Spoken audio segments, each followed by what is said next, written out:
sí es técnicamente posible solucionar el déficit fiscal de Costa Rica, estabilizar la deuda, disminuir y eliminar el déficit primario, que es lo que en el corto plazo nos urge eliminar, sin necesidad de hacer más pobres a los pobres y sin necesidad de desmantelar el Estado social de Costa Rica. Entonces, la diapositiva que ustedes tienen, punto de vista técnico, ¿es posible solucionar el déficit o el problema fiscal sin empobrecer al pueblo? Sí, sí es posible. Técnicamente, aquí está demostrado en papel, que es la propuesta que ustedes tienen en sus manos, que es la que a mí me interesa que ustedes puedan manejar. ¿Desde qué punto de vista no es posible materializar esta propuesta? De un punto de vista político, ¿verdad?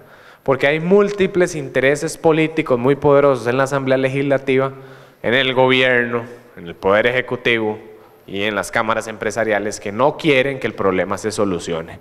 ¿Por qué? Porque si el problema existe, es la justificación perfecta para privatizar y desmantelar nuestro Estado tal cual nosotros lo tenemos, la economía doméstica, y entonces ¿para qué solucionar el problema si el problema nos sirve como mecanismo de colonización, de sometimiento, y utilizamos la deuda para implementar las políticas que a los organismos financieros internacionales les sirven? Solucionamos el problema de ingresos del gobierno. Ya ustedes vieron cuál es el problema de ingresos del gobierno. ¿Qué está pasando con los ingresos del gobierno? ¿Quién me puede decir? Están contrayéndose. ¿Por qué causas? Por 3 causas, ¿verdad? Fraude altísimo, economía que no crece y aparte los impuestos están recargados sobre los pobres, sobre los impuestos al consumo, ¿verdad? ¿Qué podemos nosotros en el corto plazo hacer con esta propuesta? Salimos, solucionamos ese problema de ingresos, los hacemos crecer, recargamos los impuestos sobre los que más tienen, no sobre impuestos al consumo, y combatimos el fraude y la evasión, y la elusión y la mora.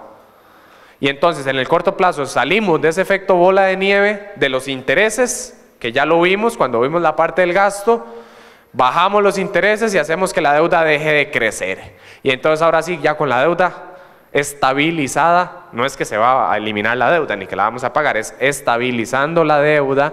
Ahora sí nos da tiempo para discutir los grandes problemas nacionales, el modelo de desarrollo y qué queremos para Costa Rica de aquí a 50, 100 años. Pero antes tenemos que salir con esta propuesta. Logramos mejorar los ingresos tributarios, los ingresos de impuestos del país y salimos del efecto bola de nieve de la deuda. El primer punto, se retoma la responsabilidad histórica de reforzar el impuesto de la renta. ¿Cuánto equivalía el fraude por impuesto de la renta como porcentaje del déficit fiscal? ¿Cuánto era? 5.86% es el fraude solo impuesto de renta y eso representa el 95% del déficit fiscal. La segunda parte, mejorar la gestión aduanera y la valoración aduanera, que es una fuente de fuga de muchísimos impuestos en este país y que ninguna parte del combo fiscal, ni de la propuesta de la reforma fiscal de la Asamblea, ni en ninguna parte de la Asamblea Legislativa hay un proyecto que venga o una ley que venga a mejorar la gestión aduanera. Solo el movimiento sindical tiene propuestas para mejorar la gestión aduanera y la ANDE en este caso ha sido pionera y tenemos el proyecto 20.716 que es la ley de ejecución eficaz de la valoración aduanera.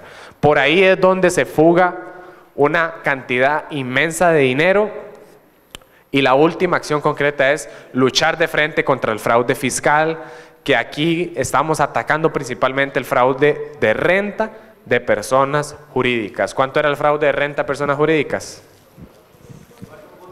4.23. ¿Y eso porcentaje del déficit fiscal cuánto era? 70%, ¿verdad? Del déficit fiscal. Entonces con esta parte también estamos atacando otras acciones concretas de lucha contra el fraude. Yo quiero devolverme, perdón, que se me olvidó y hasta ahorita me recordé a las letritas en rojo, que ahí dice, el fraude asociado a la valoración aduanera no se puede estimar, dice la Contraloría General de la República. Que la Dirección General de Aduanas no tiene la información necesaria, no tiene las bases de datos, están desactualizadas, están incompletas, prácticamente no saben nada del fraude asociado al valor aduanero. Ahí está el informe 007 del 2018, 15 de junio del 2018. Es un informe muy bueno y que confirma dos cosas. Todo lo que ustedes venían denunciando es cierto y la propuesta que ustedes tienen en materia de valoración aduanera, de mejora en la valoración aduanera, es lo que hay que hacer. La Contraloría, 4 meses después de que nosotros presentamos el proyecto de ley, confirma en su informe que lo que se necesita es un registro de importadores actualizados, y nosotros eso es lo que propusimos o lo que proponíamos 4 meses antes. Nada más me devuelvo ahí porque creo que esa anotación era importante. Con estas 3 funciones nosotros logramos combatir la desfinanciación del Estado social. 2 grandes ejes de mejora en la recaudación. El primero, fortalecimiento del impuesto a la renta. Tenemos muchas medidas de mejoramiento en el impuesto a la renta. Ustedes en el documento lo tienen como 8 medidas para consolidar un sistema tributario progresivo, ¿verdad? Yo simplemente le doy una reclasificación con objetivos pedagógicos. Fortalecimiento del impuesto a la renta. La primera propuesta, renta mundial y renta global, ¿verdad? ¿Con qué se come esto? ¿Qué es la renta global? ¿Qué es la renta mundial? Lo primero es la renta global. ¿Qué es renta global? Imponer un sistema de renta global, que por ahí me hablaban del flat tax, es cobrar los impuestos sobre la renta a la totalidad de ingresos que tenga una persona. Suena muy obvio, pero en Costa Rica no se hace de esa forma. En Costa Rica tenemos un mecanismo de renta cedular. ¿Qué quiere decir eso? Que se paga impuestos de renta solo por una parte de mis ingresos, ya sea por salarios, ya sea por actividad lucrativa o ya sea por utilidades, ¿verdad? ¿Qué hace la renta global? Todas las fuentes de ingreso que tenga Douglas Montero, o que tenga el dueño de una sociedad anónima, o que tenga cualquier persona de Costa Rica, los mete en una sola base imponible, que ese es el término técnico, pero básicamente es decir, la base sobre la cual se van a pagar todos los impuestos, y entonces todo eso lo mete en una sola, y entonces ahora sí le cobro impuestos sobre la totalidad de sus ingresos. Sí, esa es la renta global. ¿Y qué es la renta mundial? La renta mundial es cobrar los impuestos que se generan en Costa Rica y en el resto del mundo. Actualmente, los impuestos de renta se cobran solo a las utilidades que se generan en Costa Rica, no en el resto del mundo. Nosotros podemos decir, bueno, es que Costa Rica no tiene muchas empresas en el resto del mundo, como si tiene China, por ejemplo. O Keylor Nava ya pagó impuestos en España, o sea, no va a venir a pagar aquí.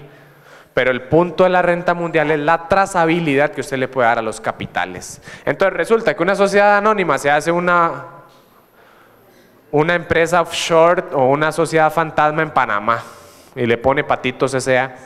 Entonces aquí es accionista de Walmart, por decir un ejemplo científico. Entonces vende en Costa Rica, tiene todas sus actividades lucrativas en Costa Rica, pero con una sociedad anónima se la lleva a Panamá y dice, ah no, mira, es que yo estas ganancias las produje en Panamá. Entonces, como no hay renta mundial, solo hay renta territorial, entonces esas utilidades que genera ya no las puedo gravar. Pero resulta que él en Panamá no tiene nada, ni una finca, ni un lote, ni nada. Simplemente tiene una sociedad fantasma y entonces declaró. Si hubiera renta mundial, entonces esa persona por esas utilidades que produjo en Panamá tiene que pagar en Costa Rica una vez que las repatrie. Entonces, con estos 2 mecanismos de renta mundial y renta global, que nuevamente la renta global es cobrar sobre la totalidad de ingresos que tenga una persona física o jurídica, y la renta mundial es cobrarle independientemente si las produjo en Costa Rica o las produjo en China o las produjo en Panamá o en Suiza, etcétera. Entonces, con estos 2 mecanismos nosotros estaremos combatiendo el fraude fiscal de las personas jurídicas, que ya habíamos dicho que era el 70% del déficit fiscal, ¿verdad? Y aquí tenemos un supuesto de recaudación al cual ya vamos a ir cuando lleguemos a la tabla. Regulación de precios de transferencia. Fíjate vos, los precios de transferencia es un mecanismo que utilizan las personas jurídicas para evadir ¿En qué consiste este mecanismo? Igual, me hago una sociedad fantasma, una sociedad offshore, y entonces resulta que yo le vendo productos a esa empresa que está offshore, o yo digo que estoy endeudado con esa persona o con esa empresa que tengo en Panamá. Entonces esa empresa me vende a mí bienes y servicios. Entonces yo tengo una empresa en un paraíso fiscal y esa empresa me vende a mí bienes y servicios a precios inflados, por ejemplo. Entonces, mediante esos precios de transferencia, yo declaro que tengo deudas en otros países, o que tengo gastos en otros países, o que tengo transferencias de utilidades en otros países, en otras sociedades anónimas, con otras empresas que al final de cuentas son fantasma, y con estos precios de transferencia entonces declaro menos utilidades y pago menos impuestos, ¿verdad? Nosotros necesitamos una regulación de precios de transferencia y una normativa de subcapitalización, que la normativa de subcapitalización, aunque suene un poquito raro esta palabra, lo que hace es una cosa muy simple, y es evitar el endeudamiento fantasma o el sobreendeudamiento que utilizan algunos empresarios para no pagar impuestos. ¿En qué consiste este mecanismo? Igual, un empresario tiene una sociedad offshore y entonces dice que a esa sociedad offshore le debe X cantidad de dinero. Entonces, que esas utilidades que iba a tener no son utilidades, sino que es endeudamiento que tiene con otras sociedades. Y entonces este mecanismo lo inflan o lo utilizan para inflar su endeudamiento, hacer un endeudamiento ficticio y pagar menos impuestos. ¿Qué diría una normativa de subcapitalización? Que más de cierto monto, un 30%, creo que es lo que dice la Asamblea, no se puede sobreendeudar usted. Entonces, por más que usted trate de inflar a 40, 50, 60, ya la normativa no le permitiría a usted ese mecanismo para evadir impuestos y para pagar menos impuesto de renta. Normas antiparaíso fiscal, por supuesto, evitar que cualquier empresa o persona jurídica que trate de deducir de impuestos algún costo que venga de un país considerado paraíso fiscal como Panamá, como Suiza y las Bahamas, que no lo puede hacer, que los gastos con estas empresas en estos países que son considerados paraísos fiscales no sean deducibles de impuestos. Un nuevo esquema progresivo para personas jurídicas. Ustedes recuerdan que, o tal vez algunos lo conocerán, que hay una escala en Costa Rica que es de 10% de impuesto de renta, 20% de impuesto de renta y 30% de impuesto de renta. Dependiendo de las utilidades de las empresas y cómo éstas se distribuyan en esta escala, pagarán impuestos. ¿Qué creen ustedes? Aquí tenemos un monto. ¿Qué creen ustedes que pasa con la mayoría de empresarios que ya van a pasar a 20%, pero que tendrían que pagar un 10% más si pasan el límite? ¿Qué creen ustedes que pasa en este límite? Aparecen muchísimas empresas. Entonces, en la distribución aquí tenemos poquitas, y resulta que cuando nos vamos a llegar al límite, se dispara, ¿verdad? Entonces aquí tenemos un montón de empresas que declaran que están en el límite para no pasar. Cuando pasa el límite, ¿qué creen ustedes que pasa? Otra vez cae. Y entonces se vuelve a mover de nuevo para arriba, para arriba, para arriba, para arriba. Y otra vez en el límite, todas las empresas, y nuevamente pasa el límite y vuelve a caer. Y aquí ya hay muchas menos. ¿Qué provoca este esquema que no es progresivo? ¿Qué quiere decir esto? Que no le cobra efectivamente a la gente entre menos plata tenga. De ahí, motivar la evasión, motivar el fraude y evitar el pago de renta a las personas jurídicas. ¿Qué necesitamos hacer? Una nueva escala que sea progresiva y que asegure el cobro efectivo de los impuestos y que no utilicen estos mecanismos para evadir. Por ahí tenemos... Todo esto es parte de la elusión que es fraude legal y que no es un delito porque no hay voluntad política para que esto sea delito. ¿Qué necesitamos nosotros? Reconfigurar muchas cosas. La renta cedular, que no cobra sobre todo nuestros ingresos. La renta territorial, que solo cobra los ingresos generados en Costa Rica. Y la regresividad de la escala de las personas jurídicas. Muchos problemas que tiene el impuesto de la renta que se pueden mejorar y fortalecer con propuestas concretas que están en la propuesta sindical y que combatirían 5.85 de fraude en renta, que es equivalente al 95% del déficit fiscal. Y tenemos otras medidas, por ejemplo, aumentar las tarifas de grandes contribuyentes, aumentar esta tarifa de 30 a 36% temporalmente, y en plazo de 2 años. Y eso nos permitiría generar 0.5% del PIB. Y que los que más tienen contribuyan en este momento de crisis fiscal. Porque si todos tenemos que poner alguito, pues pongamos todos dependiendo de nuestras capacidades. Por ahí también un aumento de tarifas, grandes dividendos también. Entonces, ojo, estamos retomando la responsabilidad histórica de reforzar el impuesto a la renta, que es el único impuesto relativamente progresivo en Costa Rica. Y es donde la plata, o donde más cantidad de plata se fuga. ¿Cuál es el otro grande eje de recaudación de la propuesta justa y solidaria para Costa Rica? Una lucha frontal contra el fraude y la evasión fiscal. Y ahí tenemos soluciones integrales también. La primera, la ley de ejecución eficaz de la valoración aduanera, que es este proyecto de ley que les comenté. ¿Qué viene a hacer esta ley? Hacer una base de datos de importadores, hacer un mecanismo de cobro de impuestos con base presuntiva y base real para evitar que los importadores declaren un valor aduanero de las mercancías menor. Ojo, el valor aduanero, que es el valor en aduanas de cualquier mercancía importada, es la base imponible de más de 13 impuestos, dentro de los cuales los 4 más importantes son impuesto de ventas, impuesto selectivo al consumo, derecho arancelario único y el 1% sobre las importaciones. Después de ahí sigue bebidas alcohólicas, no alcohólicas, tabaco, etcétera, que son impuestos también, pero no son tan importantes, pero siempre son impuestos. ¿Qué hacen los importadores? Declaran un valor aduanero menor. ¿Para qué? Para pagar menos impuestos, por supuesto. Si el valor aduanero es menor, que es la base del cobro de los impuestos, y pues pago menos impuestos. Declaran cantidades menores y no hay revisión física de las declaraciones aduaneras ni de las mercancías, ¿verdad? Por eso es que pasó el cementazo, precisamente. Exacto, a veces declaran que es productos agrícolas y resultó que eran computadoras, ¿verdad? Entonces el valor aduanero se subdeclara. Les voy a poner un ejemplo muy específico que es la problemática que ataca el proyecto. Canon y derecho de licencia, ¿qué les suena a eso? O costo de franquicia, o pago de franquicia, o royalty también. ¿A qué les suena?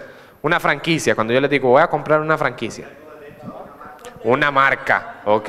Entonces una marca, por ejemplo, yo soy importador y me quiero traer un contenedor lleno de pantalones Levi's, ¿verdad? La casa matriz me va a cobrar a mi importador en Costa Rica un costo por el derecho a explotación de la marca comercial en Costa Rica. Generalmente es un porcentaje sobre las ganancias de ese importador. Puede ser un 5, puede ser un 8, puede ser un 10, puede ser un 15%. Eso depende del contrato de compra y venta entre Douglas Montero y Levi's, ¿verdad? Supongamos que Levi's me va a cobrar un 8% de costo de canon y derecho de licencia. Cuando llegan los importadores a las aduanas y hacen la declaración única aduanera, que es una declaración jurada, resulta que hay una pregunta, la número 29, que dice, ¿paga canon y derecho de licencia? Yo debería marcar que sí. ¿Qué pasa? Que los importadores marcan que no. No lo pago.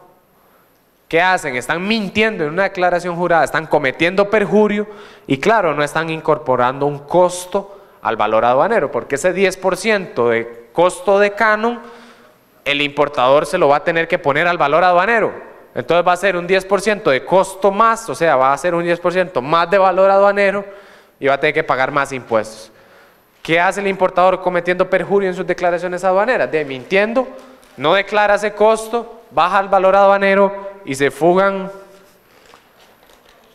4 impuestos muy grandes, de los cuales habíamos dicho que era más o menos la mitad del fraude de impuesto de ventas. ¿Se recuerdan que lo habíamos visto antes?